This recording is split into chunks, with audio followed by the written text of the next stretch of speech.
Selamat datang kembali dengan Pacific TV. Kali ini Pacific TV akan merangkum alur cerita di film Kung Fu Cladmaster yang dirilis tahun 1993 yang dibintangi aktor ternama yaitu Jet Li. Film ini menceritakan tentang peperangan yang merebutkan dua pusaka yang sangat sakti yang bernama Pedang Langit dan Golok Pembunuh Naga. Barang siapa yang memegang kedua pusaka tersebut akan merajai rimba persilatan atau dunia persilatan yang ditakuti oleh semua perguruan. Wis ora usah suwe guys, langsung bae mengalur ceritane. Tapi saurunge introduksi.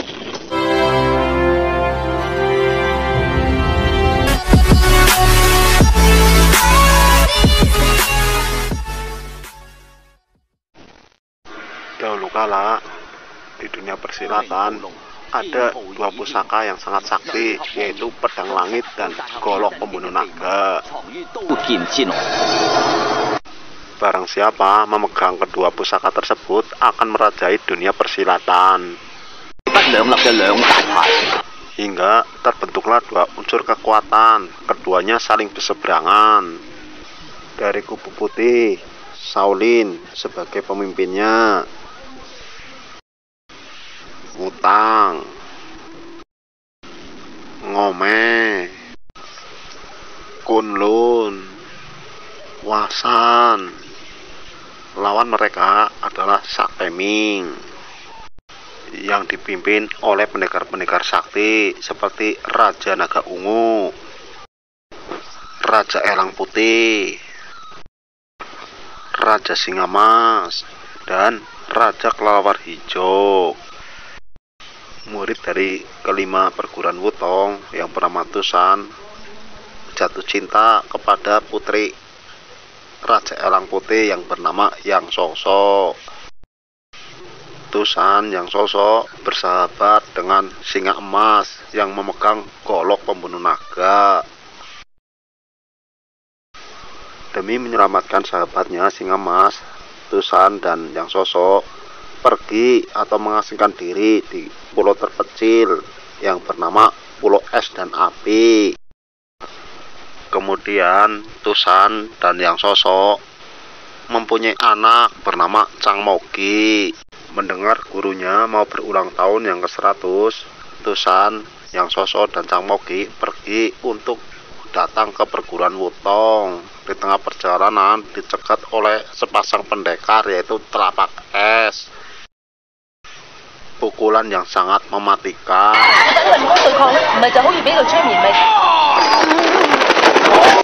Tentu saja Tusan bukan apa-apanya atau bukan tandingannya, membuat Chang Mogi pun dapat ditawan.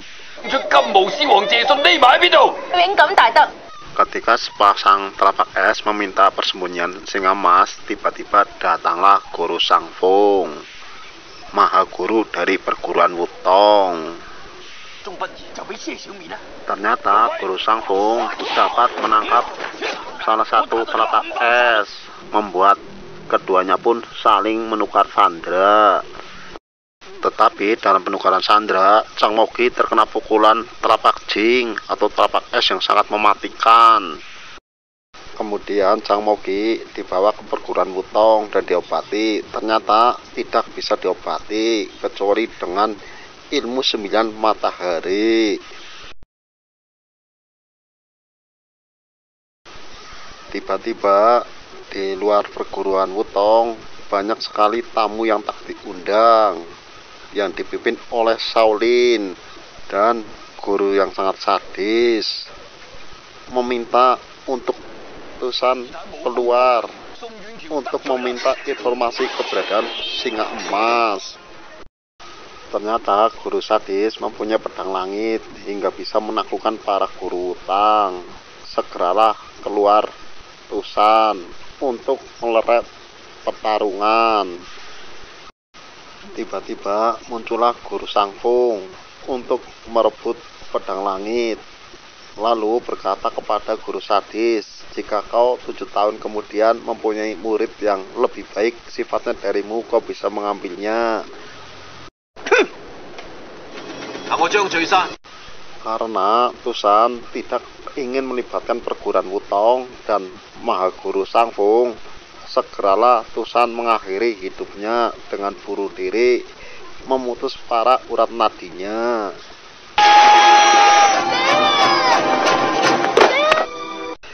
Kemudian keluarlah Sang Mogi, dan Yang Soso pun sebagai ibunya menasehati Sang Mogi, jangan terlalu percaya kepada seorang wanita. Semakin cantik wanita, semakin banyak menipunya. Benar saja, Yang Soso pura-pura membisikkan di telinganya, memberitahu keberadaan Singa Mas. Itu hanya bohongan. Lalu kemudian Yang Soso pun bunuh diri, membuat Mogi pun pingsan, menjadi seorang yatim piatu.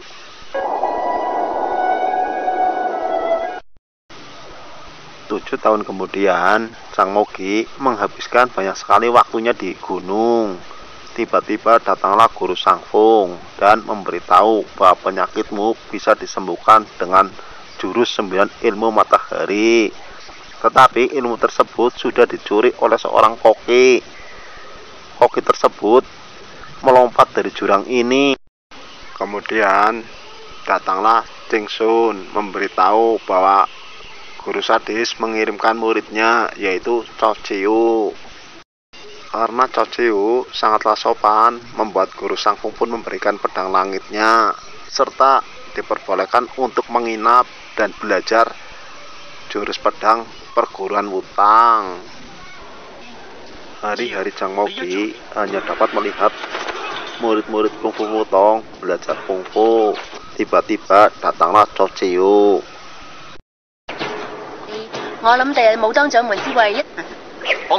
Membuat Ching Shun pun cemburu. Tiba-tiba Ching Shun pun dipanggil oleh para guru Wutong. Para guru Wutong menitipkan perguruannya kepada Ching Shun, karena para guru Wutong akan belajar ilmu pedang Tai Chi. Sepeninggal para guru Wutong yang dipimpin oleh Ching Shun, Mogi akan dibuli oleh Cao Ciu dan Ching Shun agar dapat terusir dari perguruan Wutong. Ternyata Mogi dijebak oleh Cao Ciu dan Ching Shun, membuat Mogi pun sangat marah hingga memukuli murid para perguruan Wutong dan menggigit tangan Ching Shun. Lalu Mogi mau dibunuh. Tiba-tiba datanglah seorang budak dari Sakte Ming yang bernama Xiu Xiu menyelamatkan Mogi. Lalu Mogi dan Xiu Xiu pun melarikan diri. Dikejarlah oleh para perguruan Wutong.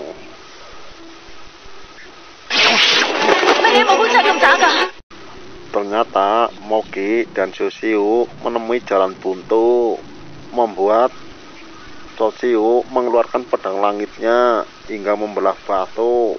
Terjatuhlah Mogi dan Xiu Xiu ke dalam jurang.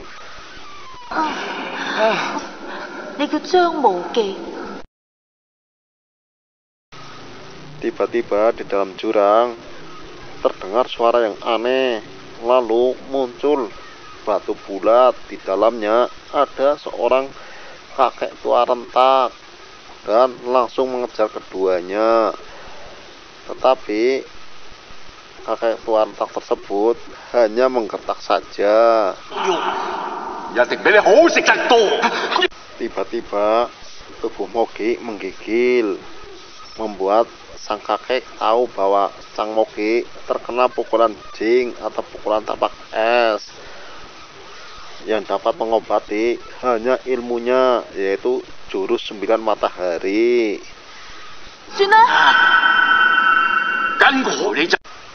Kemudian kakek tua tersebut tahu bahwa Sang Mogi adalah murid kesayangan Sang Fung, karena Sang Fung dan kakek tua retak atau koki tersebut sangatlah berseberangan atau bertentangan, membuat Sang Koki pun ingin mengajarkan ilmu matahari kepada Sang Mogi agar tahu bahwa murid koki tersebut lebih tinggi ilmunya, tetapi Sang Mogi menolaknya.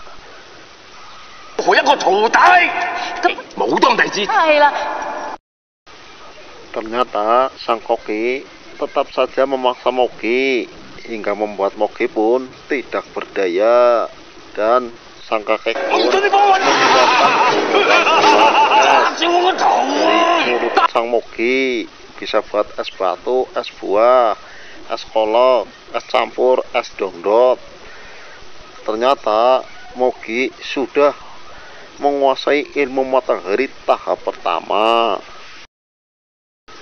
Scene berganti kepada Ching Shun yang sedang diinterogasi para guru wutong, dan Cao Ciu pun membela kakaknya yaitu Ching Shun. Scene berganti kepada Sang Mogi yang sudah menguasai ilmu tahap akhir yaitu ilmu 9 matahari. Ternyata setelah menguasai ilmu 9 matahari, ini adalah taktik Sang Mogi. Pura-pura nggak mau, sebenarnya mau mempelajari untuk membalas dendam atas kematian kedua orang tuanya. Lalu Sang Mogi pun melawan gurunya. Kemudian Sang Mogi pergi meninggalkan gurunya dengan Su Xiu untuk membalas kematian kedua orang tuanya.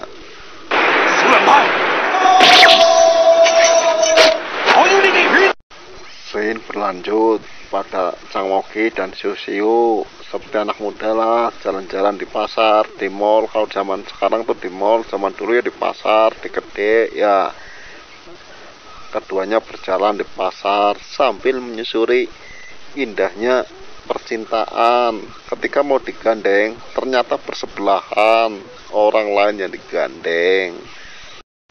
Seperti biasalah, namanya anak muda, habis jalan-jalan pasti ke kafe. Kalau zaman sekarang, kalau zaman dulu ya ke rumah makan. Tiba-tiba Sang Mogi mendengar perkataan bahwa Sakte Ming akan diserang oleh para Shaolin dan sekutunya.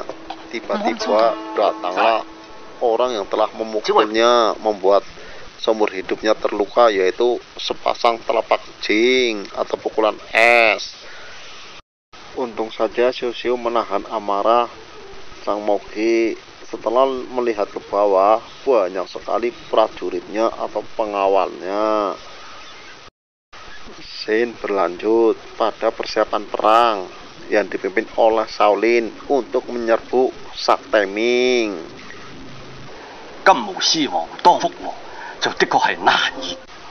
Tiba-tiba datanglah Raja Kelawar Hijau menyandra istri dari guru Kunlun.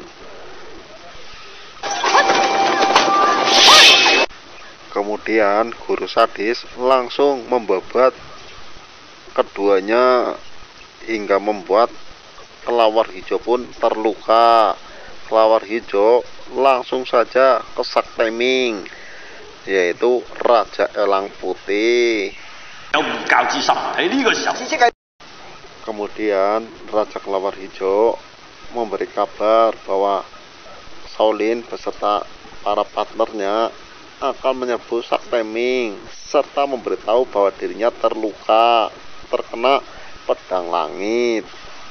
Scene berganti kepada Sang Mogi dan Su Xiu melihat arena peperangan atau bala tentara perang yang akan menyerbu Sakte Ming.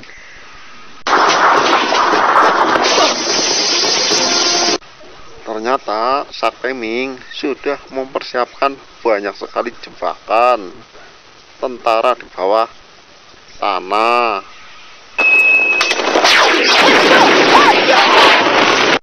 Tetapi guru sadis segera mengeluarkan pedang langitnya hingga dapat membunuh tentara yang ada di bawah tanah. Di kedua belah pihak saling membuat formasi perang.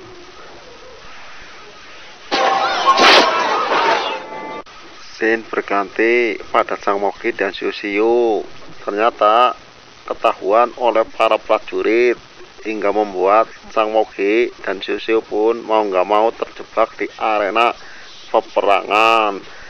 Zhang Moqi tidak mau membunuh di kedua belah pihak karena di Sakteming ada kakeknya sedang dimutang, ada gurunya, membuat dia pun melarikan diri ke kuburan kuno. Di kuburan kuno ini terdapat banyak sekali jebakan hingga membuat para prajurit pun tidak mengejarnya lagi.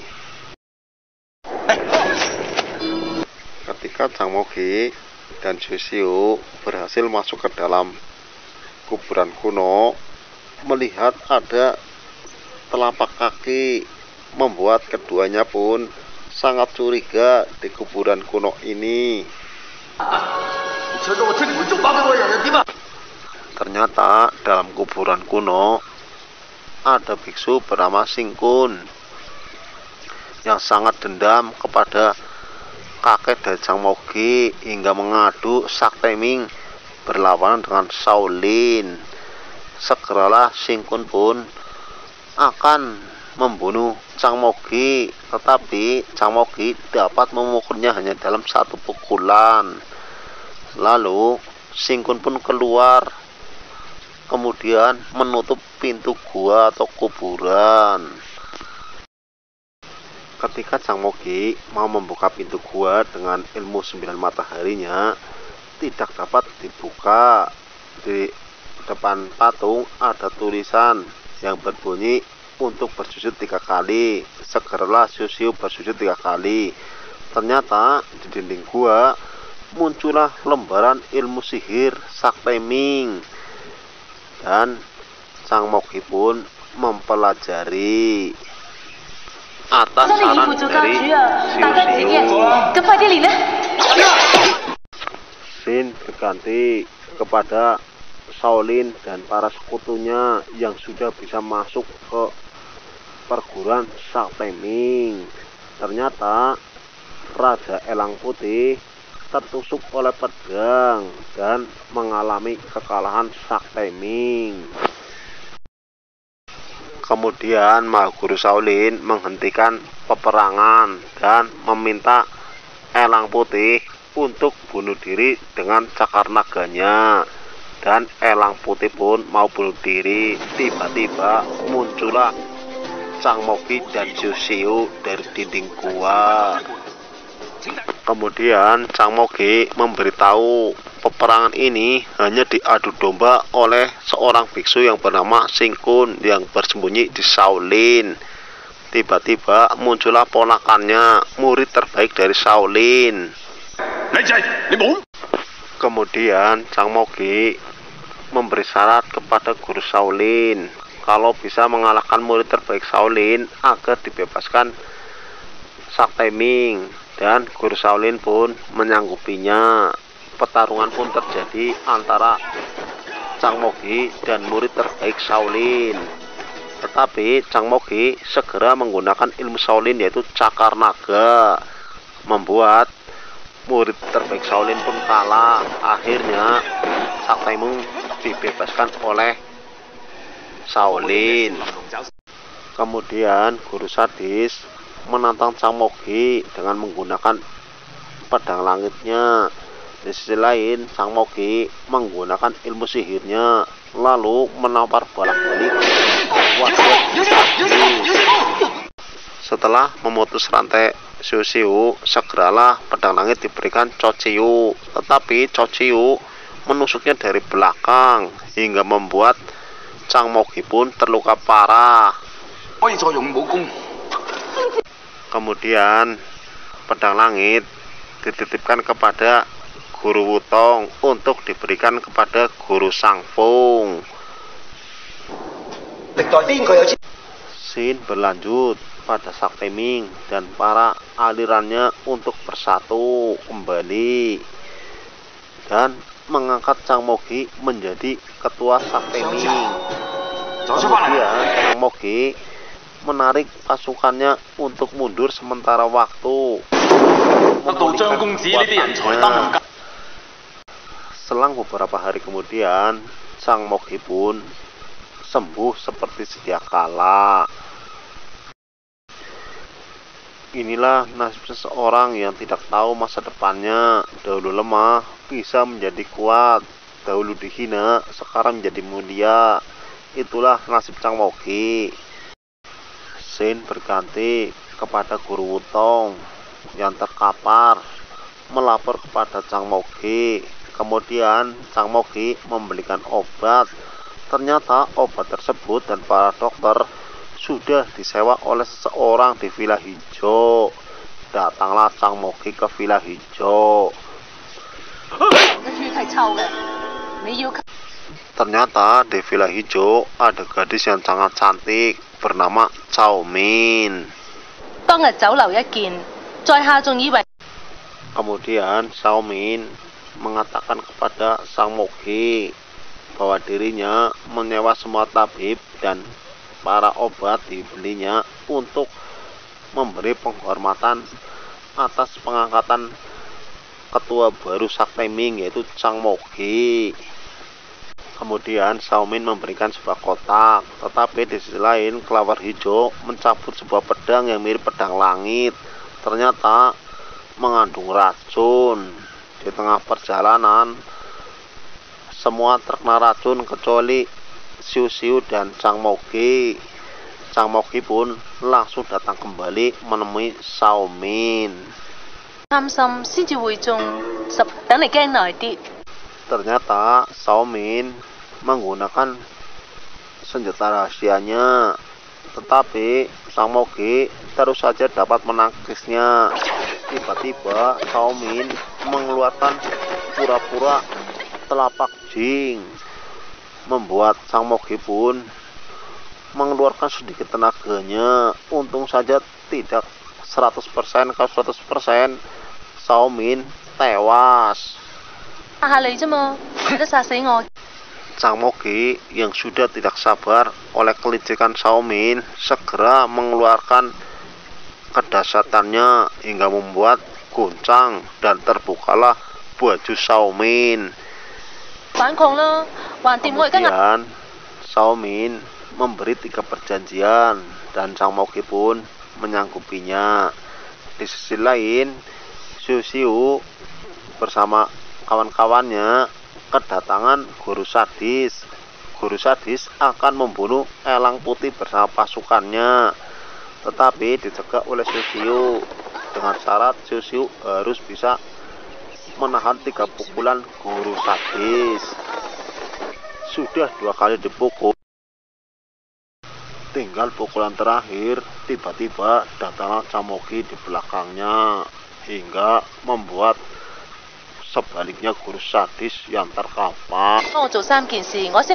Tiba-tiba Cao Min datang dan memberitahu yang satu janji adalah Chang Mogi tidak boleh menikahi Xiu Xiu, membuat hati sedih Chang Mogi dan Xiu Xiu. Scene berlanjut pada Chang Mogi Elang Putih bersama anak buahnya ke Shaolin. Tetapi di Shaolin sudah banyak murid di pantainya.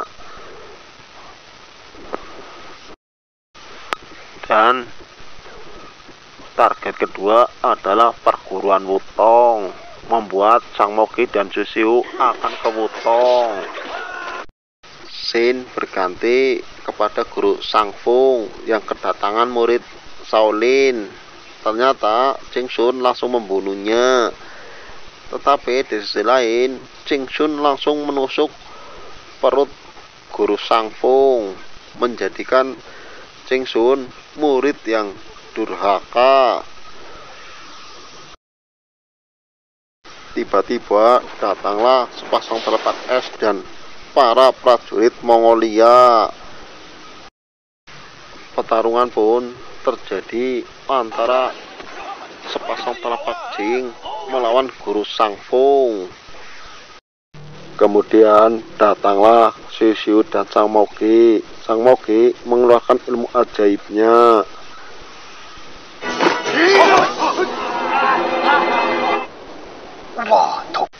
Guru Sangfung sangat terkejut akan kesaktian dari Sang Mogi.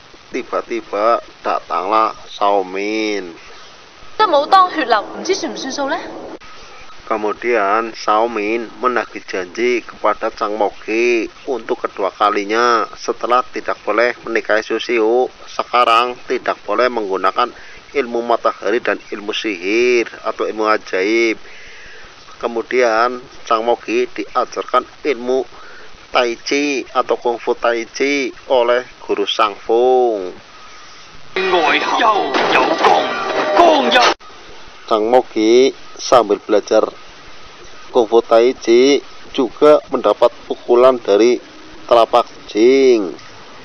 Tiba-tiba guru Sangfung memberitahu sudah saatnya untuk menghajar kedua telapak jing. Segeralah Sang Mogi menghajar kedua pendekat telapak jing. Kemudian sepasang telapak es mati di tangan Sang Mogi. Tiba-tiba datanglah Kelawar Hijau dan Raja Elang Putih untuk membantu Wutong. Ketika Sao Min mau pergi, dicegah oleh para guru Wutong, tetapi segera dilepaskan oleh guru Sangfung dan ditinggallah Jingsun sendirian. Jingsun meminta ampun. Segeralah Sang Mogi memusnahkan semua para kungfu Jingsun. Itulah akhir dari